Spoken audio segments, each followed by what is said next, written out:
Welcome to Tuesday with Keiko. Today, my guest speaker is Martie M. Smith. Born in Colombia, South America, Martie's life has been an adventure marked by 49 moves that exposed her to diverse cultures and experiences. She emerged from this transition with a profound understanding of the world's humanity and an unique perspective on life challenges. Martie is becoming a beacon of resilience and transformation. Her life journey equipped her with invaluable wisdoms gained through overcoming hardships and embracing the power of faith. Her story is a testament to the human spirit's ability to rise above adversities. She is a bilingual coach, personal trainer, and Air Force veteran who not only served this country but nurtured a deep passion for helping others unlock their potentials. Her journey, punctured by surgeries and traumas, has given her a wealth of lessons, which she now shares with unwavering determination. Marty resides in North Carolina alongside her husband of 42 years. She adopted a mission dedicated to inspiring others to live purpose driven lives filled with flexibility and resilience. Plan, prepare, and expect to learn some valuable tips from the legacy she wants to leave behind. Welcome, Marty Smith. Hello, Keiko. Thank you for having me here on this. It's a pleasure always sharing my story, especially with you. We haven't made contact for a while, and I just am happy and honored to be here as part of this. You're welcome, and I'm glad that this time I'm able to invite you to my podcast to Okay, share your story. thank you. Marty, how does it feel when you have to move places to places? Whew, that's something that I had a lot of practice with. Was it easy? No. Do I wish it upon anyone? No, because if you're insecure, you're born insecure. I was told when I was 7 years old I was a mistake. My mom didn't obviously have a manual to raise a child, but I was the only girl. The rest of them were boys, so I was always like the mistake. She said, "You were a mistake. You were not playing." And I'm like, "What do I do now?" Back then I was traumatized by that, but now I see it as that's what planted that seed of perseverance, of persistence, of wanting to prove to myself my value. I didn't know you had to value yourself. I thought that was arrogant. I thought that was conceited. You shouldn't do that. You should worry about the rest of the world and then you're to the side. But I didn't realize the toll that takes on our character, on our confidence, and on our ability to express ourselves so that we can share with the world. So the pandemic hit.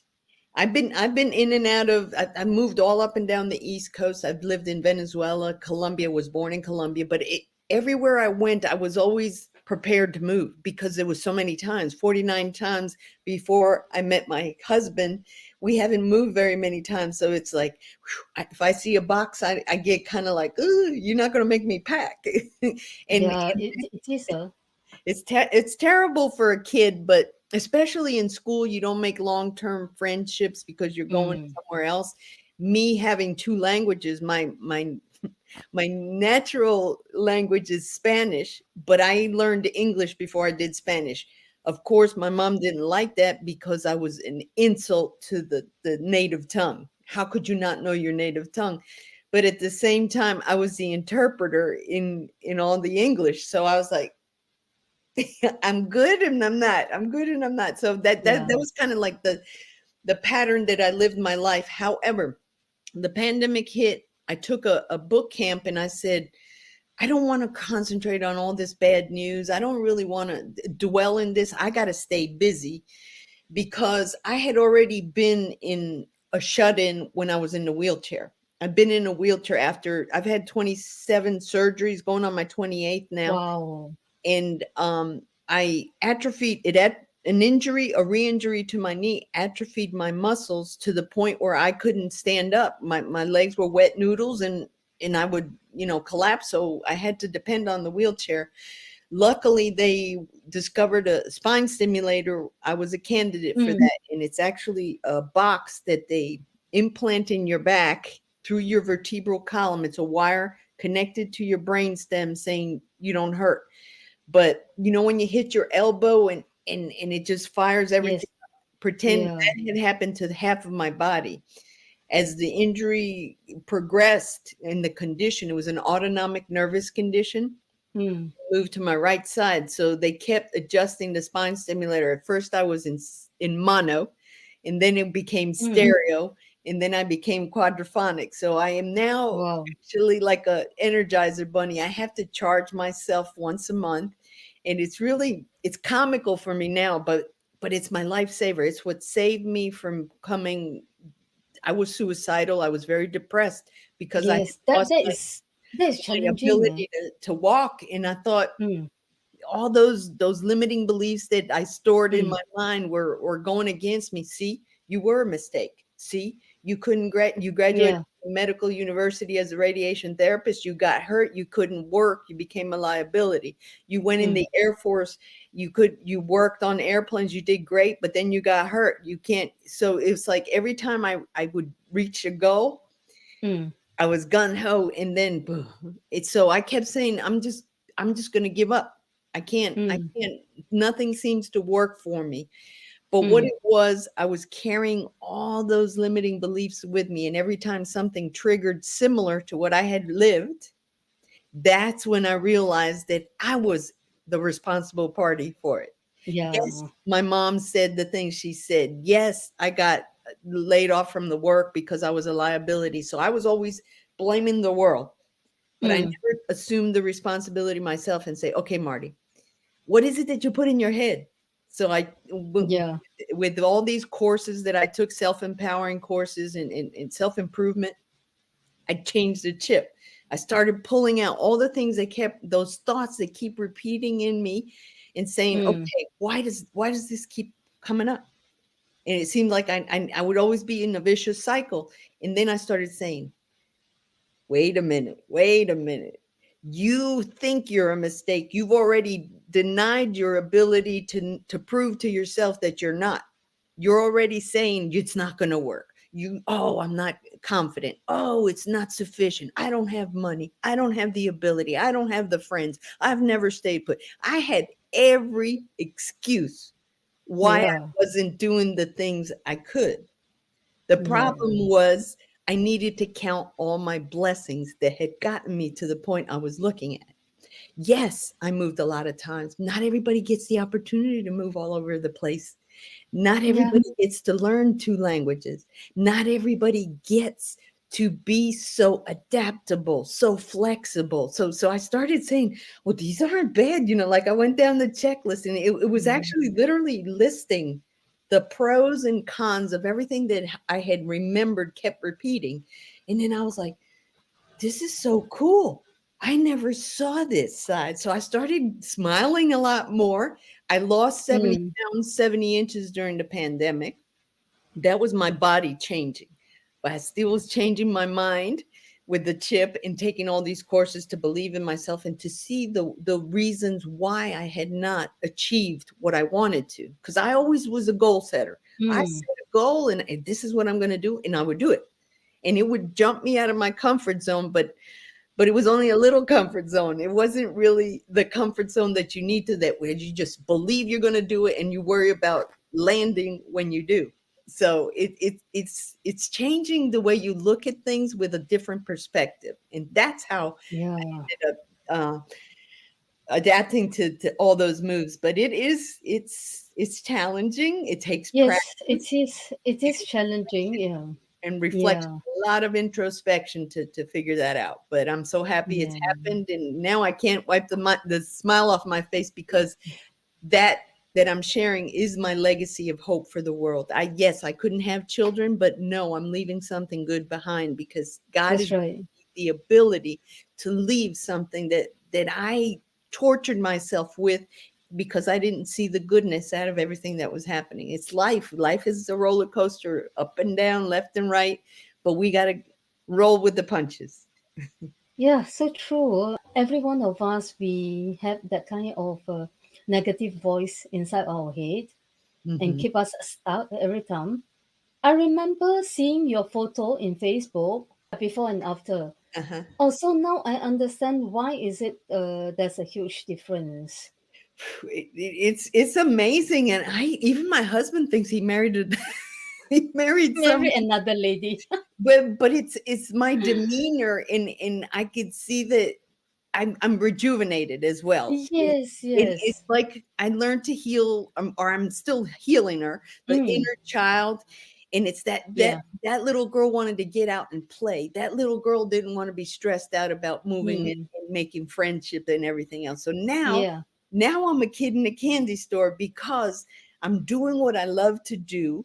I'm getting Yes. paid for doing it, but I'm also playing like a kid in the candy store. Okay, let me go see what this does for me. Let me go see what I can do over here. How can I add to these people? It's just the best adventure of all my adventures. At the same time, I don't regret anything that happened.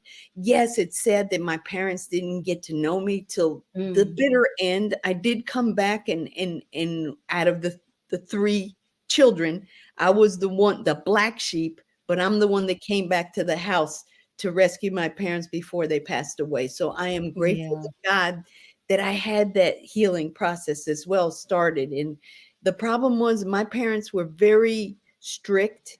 They didn't know what I was about because I couldn't express it. I Mm, wasn't allowed to express. I had to be sitting pretty and quiet and obedient. But I was like, yeah.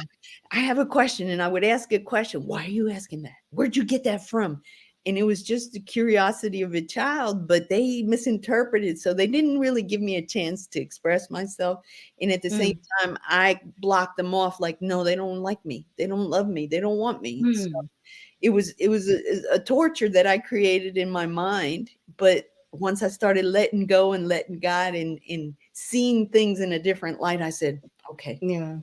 there's a chance here. There's a chance. And I'm grateful that it happened like it did because I wasn't expecting to ever come back home. So So true. it's pretty wild. The first question, how you're able to step into a breakthrough? Well, first, for a breakthrough, you have to define your goal, but that has to be like set. Like it could be a small goal, it could be a big goal, Yes. but a goal. Okay. And you can't change it as you're going Yeah. along. You have to, okay, this is what I want to do. And you have to believe that you could do it. You have to believe in yourself and you have to do it. But then you have to persist through the obstacles that are going to show up. And those obstacles are the limiting beliefs. Those obstacles are the challenges that you worked on before, and try to find the lessons from when you did it before, how these can help you apply in that thing. And then you kind of get a feedback of what you're doing, look back and say, okay, this is, and your body is the best alarm system for telling you you're making the right decision. Because my Mm, gut is like, oh, I don't know. And you start getting those little, I don't know, I'm not sure. mm. Then I'm already Then, doubting. I'm yeah. already doubting. And if I'm That is not for you. no, right. So Mm, now I know to listen to my body. Before it was like, oh, I got a headache, but look at this, and yeah, let me try it. And it was all haphazard. yeah. It was not planned. It was not purposeful, and it was for nothing because nothing would ever work out. So now Mm, I seek that feedback and say, okay, yeah, this is, and I see where it's going smoothly, and I celebrate the baby steps along the way. I got out of mm. my comfort zone. That's huge. That's huge for me. So Yeah, right that there, is huge. That is that huge. right there, I celebrate that. Just I'm daring. Mm, Okay, so now I'm building that ability to resist that. I can't do it. And then I seek the input from others, and they're like, yeah, you're doing great, blah, blah, blah. And then you take the risk, you do it. And once mm, you do it, you see all those little baby steps led you to that goal, and it gets easier. But it takes practice, it takes patience, it takes persistence, persevering, all the P's. yes, And yes. no, I agree. No excuses, but you must be committed. First of all, you have to be committed to wanting to transform the whole process as you're doing it. So Yeah. that's a little bit of what I discuss in the book and how I realized that I was doing everything upside down when I wanted to do something. Yes, I would get it done, but it wouldn't last because it was a vicious cycle of repetition that I wasn't catching on. Yeah. And yes, I feel you. Because right now I have to step into business. We Challenge. really have to have the plan.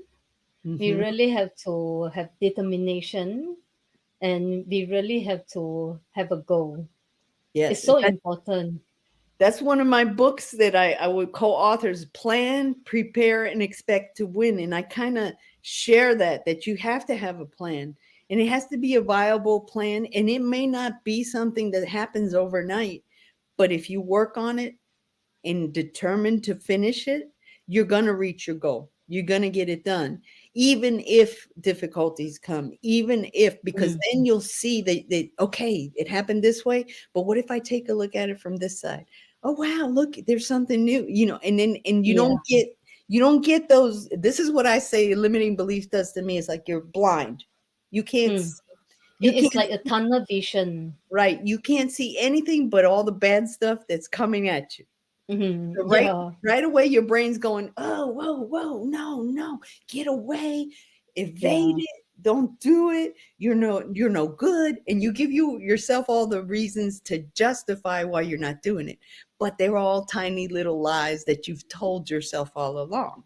So it's a challenge, but I promise you that once I started doing it, I was like, wow.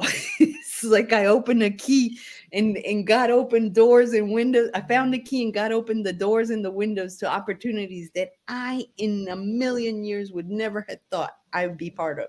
So it's pretty cool. It is.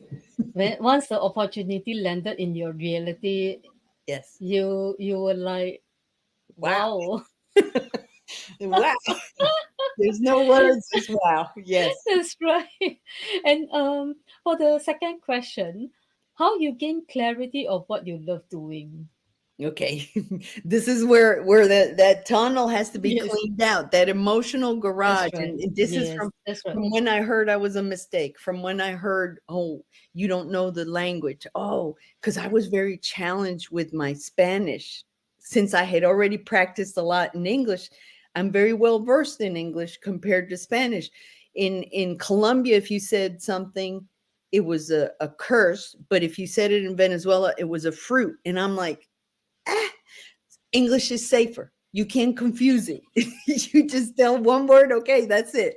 So I was very, for 8 years, I tell you, for 8 years, I did not speak Spanish because all I felt like I was doing was making mistakes, and I was a perfectionist. So I didn't want to make mistakes. So I said, I'm done. Spanish is no good to me.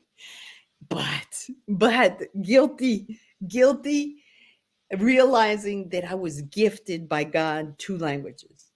You Mm, cannot, and I even asked myself, okay, so you get to the end of your story and you hear your God's asking you, what did you do with the language I gave you? Nothing. I don't want to waste whatever God gave me. So now, because I challenged that limiting belief, I got yeah. more clarity. I wrote my book in English, and then I was like, okay, now I'm out of my comfort zone. I'm going, all right, God's going to ask me about the language. Marty, you got a whole book in Spanish. Why aren't you putting it in Spanish? You want global mission? You want to get out there? You better start writing in Spanish. So I luckily, because of all the opportunities that presented, I found someone that was willing to sit with me because I was very apprehensive. The way that I had written my book, I loved the expressions I used in English, but those don't apply always in Spanish or any other language for that matter. So I was like, it's gonna sound weird. I was trying to go back to the old habits. No, you can't. But this girl sat with me in every chapter we went through. I said, and she was bilingual and she knew exactly what I was trying to deliver. So I am so grateful she showed up. I Yes. wrote my second solo was in Spanish. Resilience nourishes the soul, but But in that process, I'm learning so many more things. I've become a network in Spain, a networker, and that is like, wow, these people really understand me. And I make them laugh when I say something weird. And I was like, I never saw that aspect of the language. I always thought, "Ooh, you're not saying it right. You don't have no business in that." Yeah. So it's those limiting beliefs. You start cleaning them out that way, and you start Yeah. looking to different perspectives. You get more vision. You start dreaming. You start seeing, maybe I could do that. I'm gonna try. Mm. I'm gonna deliver. I'm gonna be persistent, persevere, and see what it is that keeps me from doing it. And you get that vision a whole lot clearer. That's clarity. That's that's really yeah, that is really true. And the third question is what is the takeaway for our viewers? The takeaway is never give up. Always be prepared. Plan your goals, dream your mission, your vision, and believe in yourself. Have faith. Have faith that you are unique. You have time, you have talents, and you have treasure that God wants you to share with the world. It's up to you to define what it is that makes you different, what it is that makes you special. If you can't figure it out, find me. I will get you started on looking on all the pros and cons of why it is that you don't believe in yourself. But in any case, it is a matter of just being inspired. But once you're inspired in all this that has happened to me, I never thought I'd inspire anyone. So you'll be surprised at all the things that you're capable of doing above and beyond what you've dreamed, but also you will see that goodness of sharing something good for someone else and seeing them thrive with it and believe in themselves. You can't give me enough money to compare that feeling. You cannot. Because that's when I knew that I was doing the right thing. I was serving with purpose, with passion, and with determination to get it done. Wow, that is really amazing. That is really powerful. Thank you. And where can people find you? I'm all over every social media. You can find me on my website, martiemsmith.com, and the books are available on Amazon. But if you follow me, I give a lot of hints, I give a lot of tips. And we are also, and now I'm on a new adventure with someone that I met through all this networking globally. And we're trying to get the people that are especially leaving high school and are not sure where their purpose is, where what they want to study, what they want to do, what they want to earn a living with.